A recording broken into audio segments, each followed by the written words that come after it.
Hello and welcome to Ask the Superintendent, or as we like to call it here on EdTV, What's Up Doc?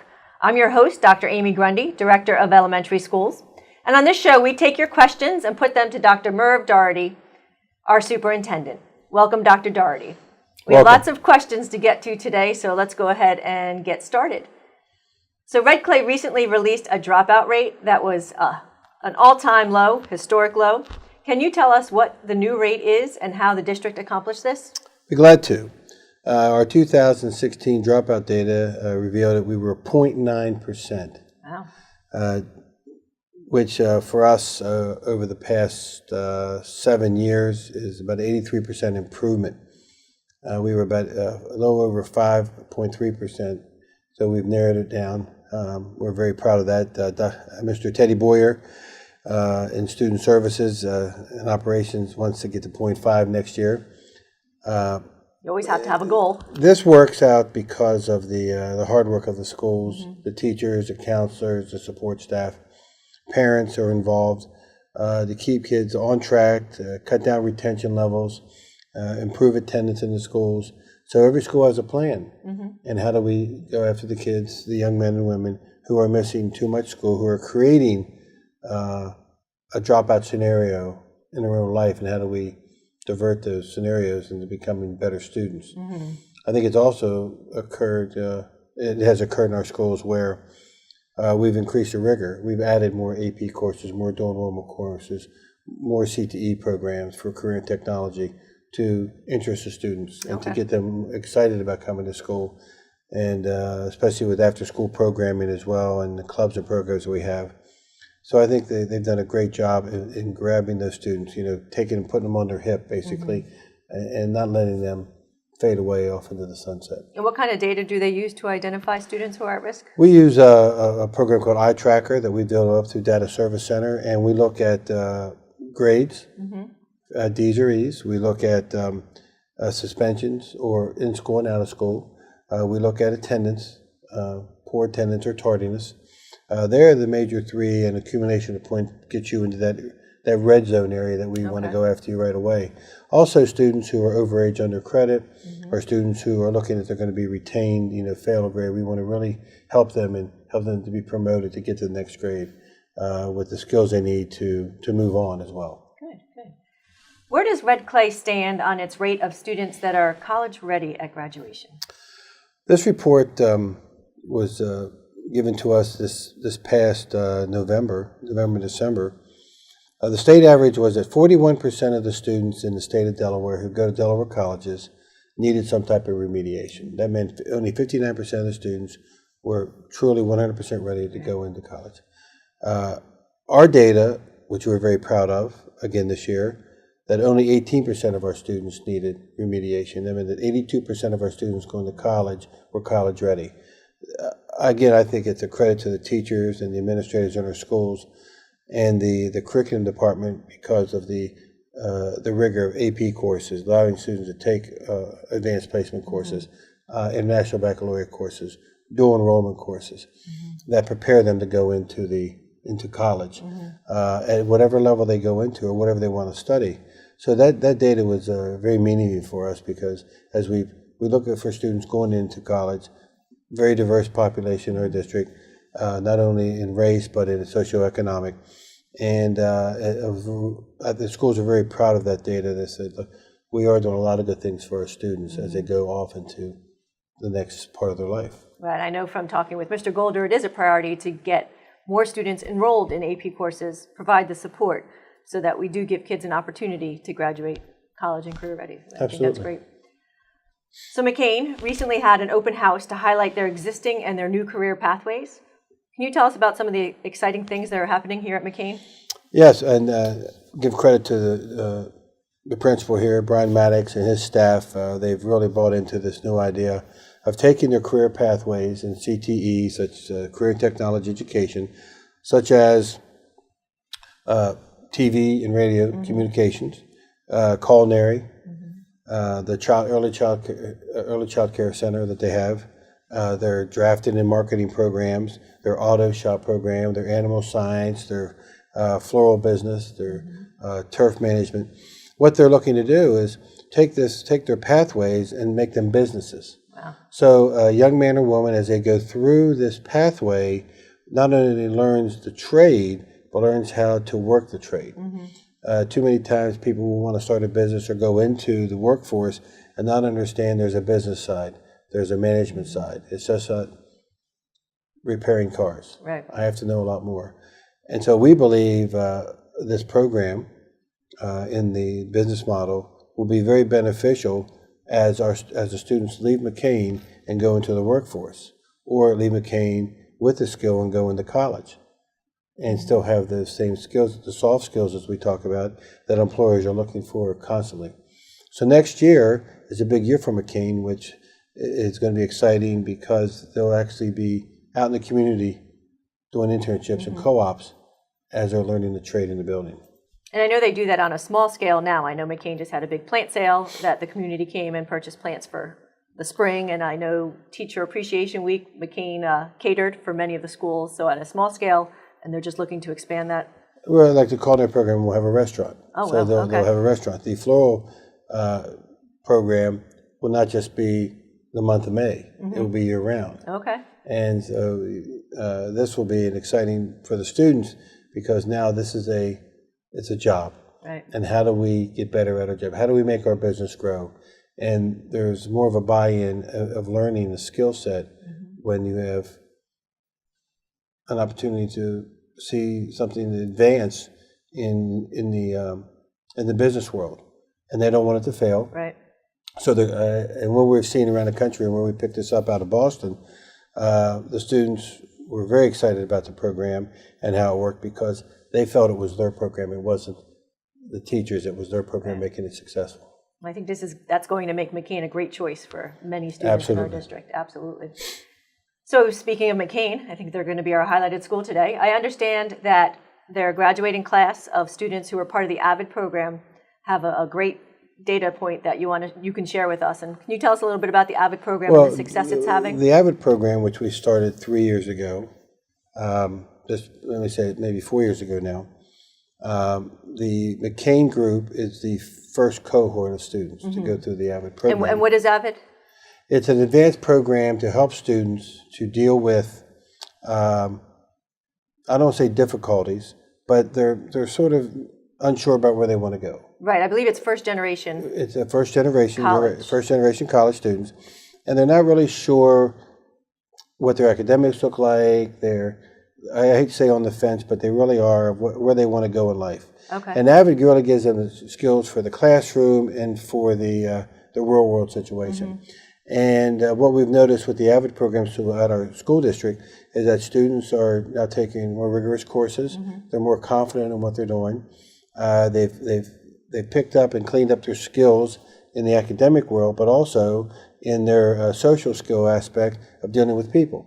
And so when you think about students who weren't sure where they wanted to go, they needed some direction, AVID provides that. And this cohort, like at McCain, what it was able to do is every student involved, all 12 students,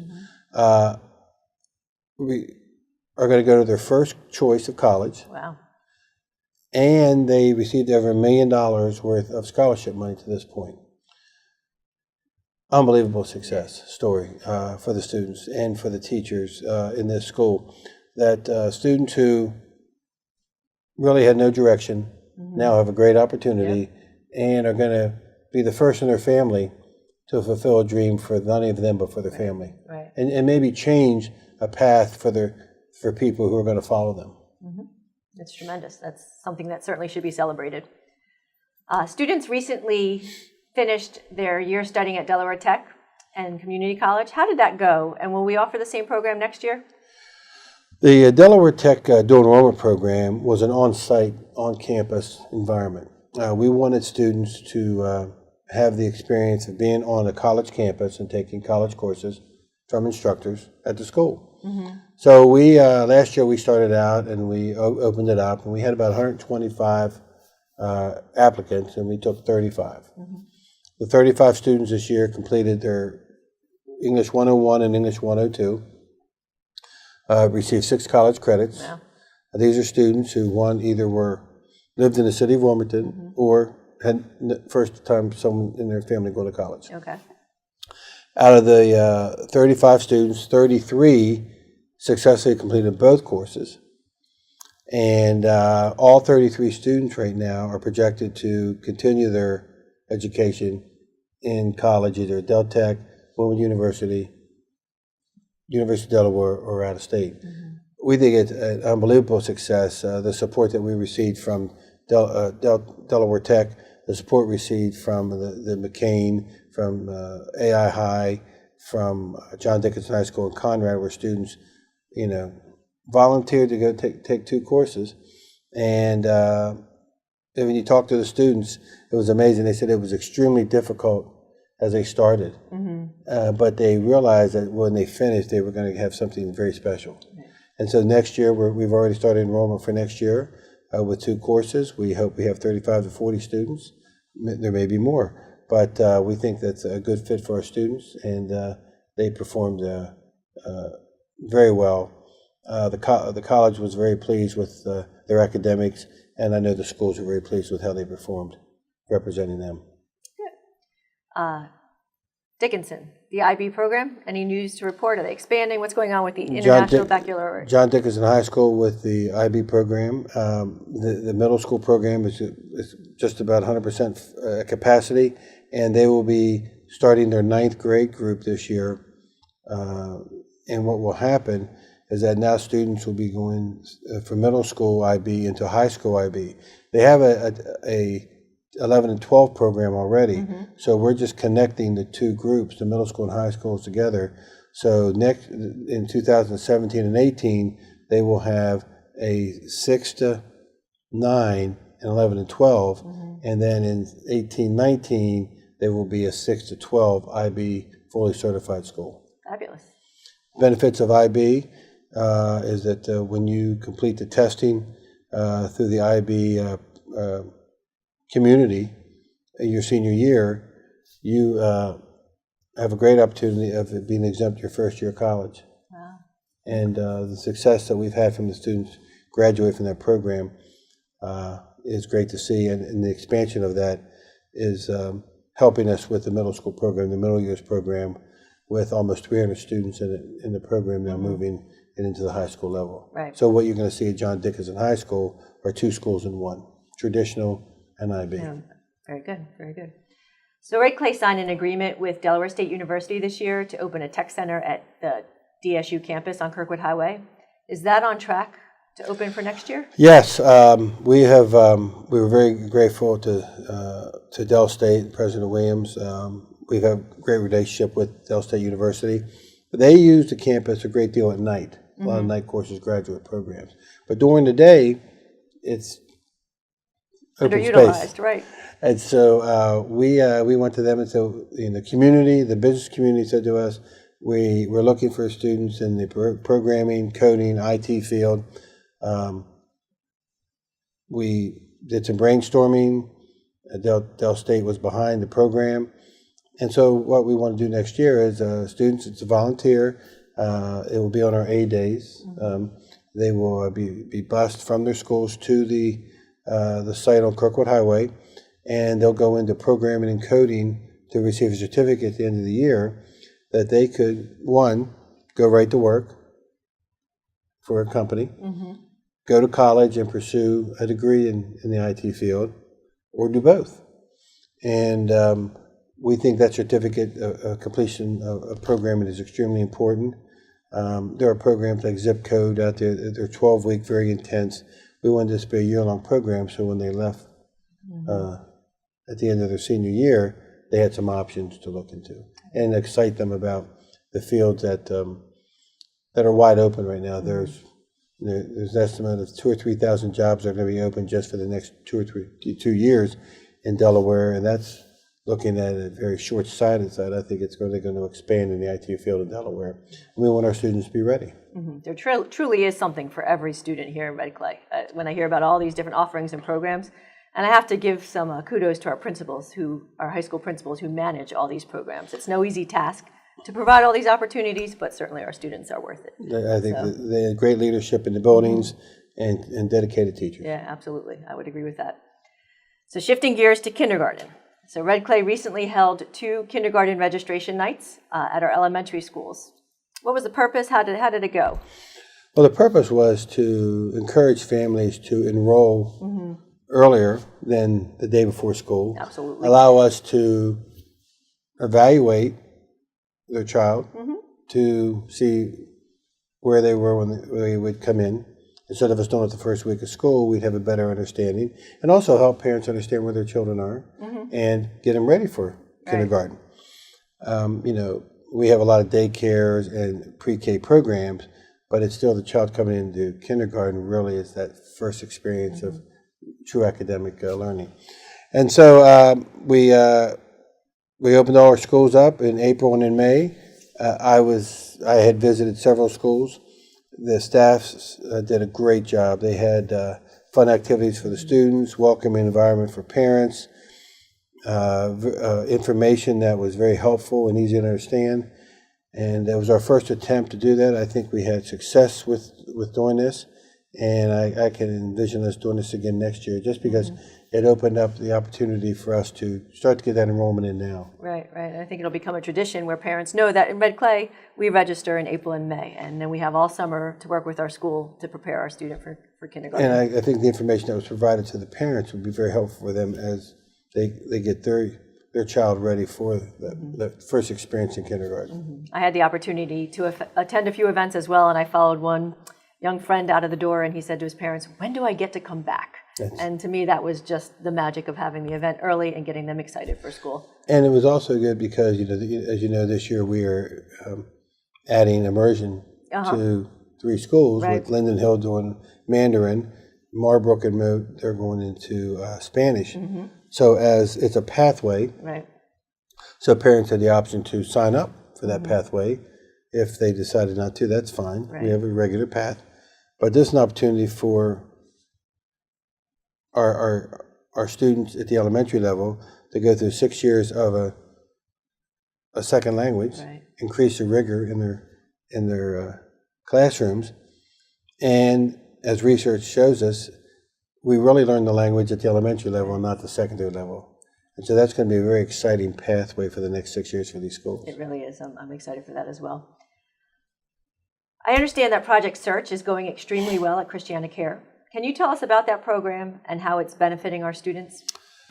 Young men and women who, and they're not only just Red Clay students, they are students in Newcastle County who apply for the opportunity, who've graduated with a certificate or even a degree out of,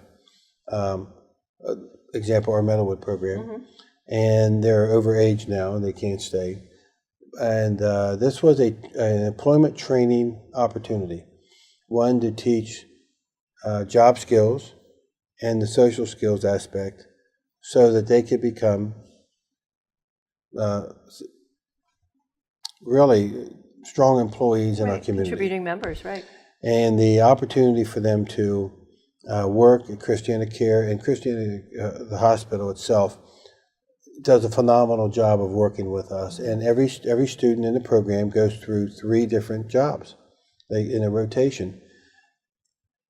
Every student this is our 5th year, who's gone through the program has been hired, and they're working in employment now.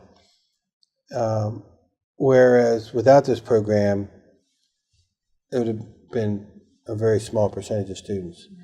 The students are doing a fabulous job in contributing ideas, how they see things.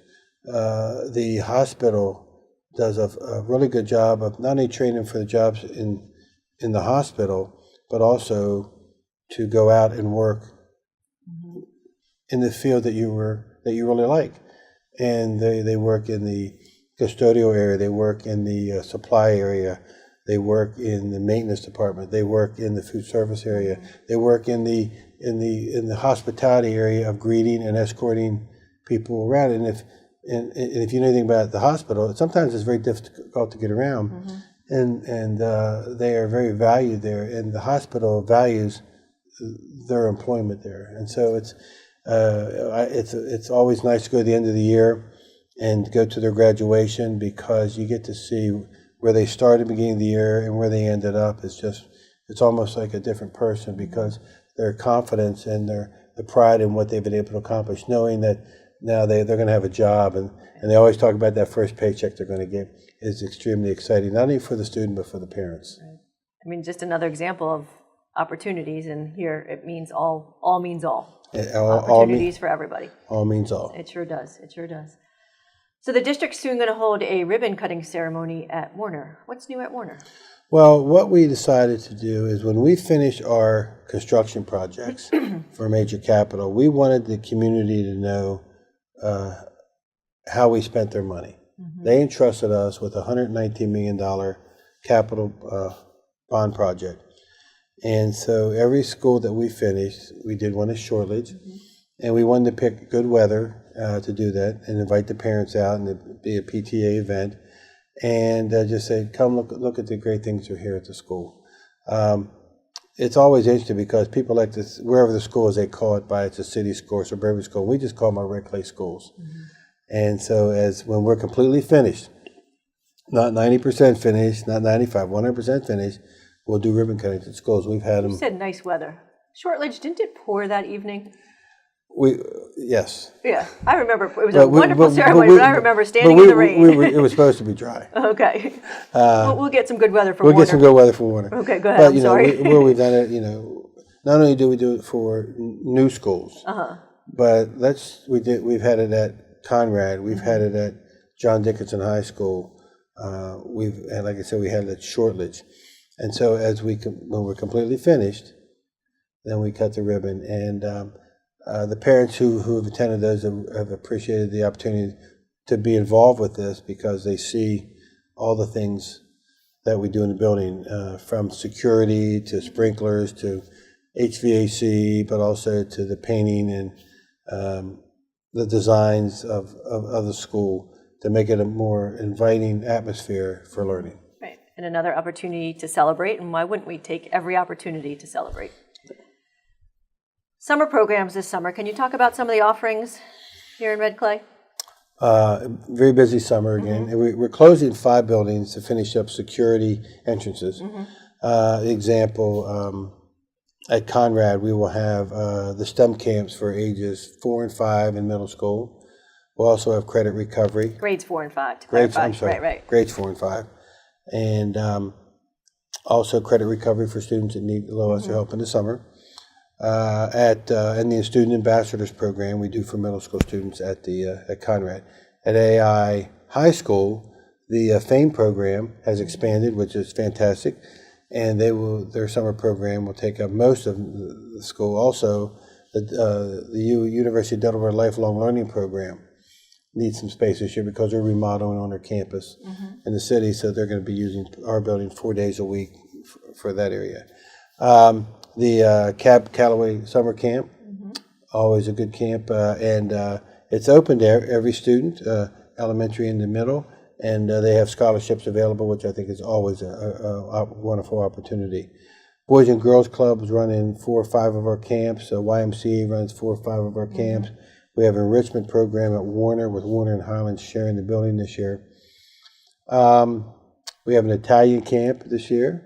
I think it's going to be back at Cook, and then I think each summer we always have the extended school year for some of our students with special needs. Extended school year. We have the Meadowwood program, the ESY program, an autism program this summer, and we'll run about 4,000 to 4,500 students this summer, as well as a program that we do not operate, but we work with is Summer CoLab, nice, right. which they'll work with about 1,000 students at the Walnut YMCA, Hilltop, West End, the Powell Center, and the Boys and Girls Club Frame, and plus some other areas that they work with. And they work with about 2,000 students, but 1,000 students are Red Clay.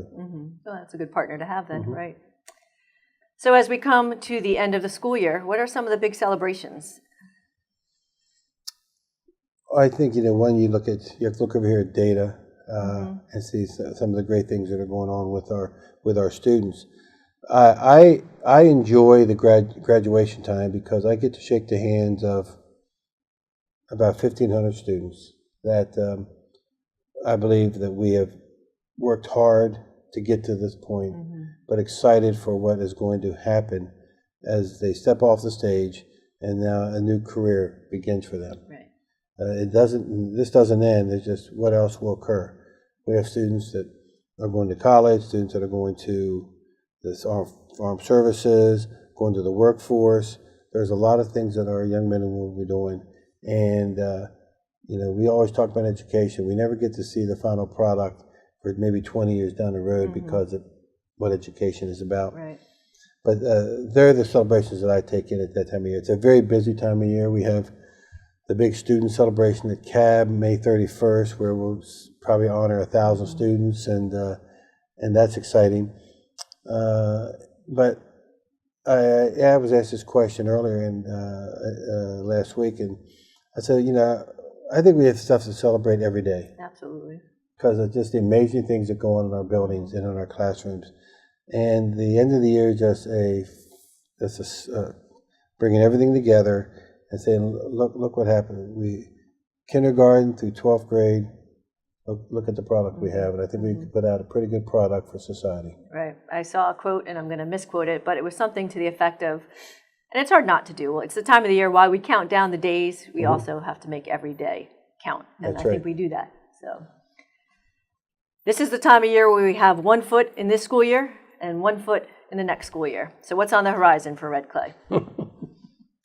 Well, we have several initiatives that we're making sure they'll go off the ground, such as the immersion program. I'm excited about how our math program at the elementary level is progressing, and our teachers and students are really grasping hold of the math program right now. One thing is we really have to keep our eye focused on what we're doing well right now and make sure we keep high standards to that. Right. There's things that we need to improve on, which we will always work on. We've already completed next year's calendar for next year, what we want to do. My goals for the district are several. One is to become better at our customer service.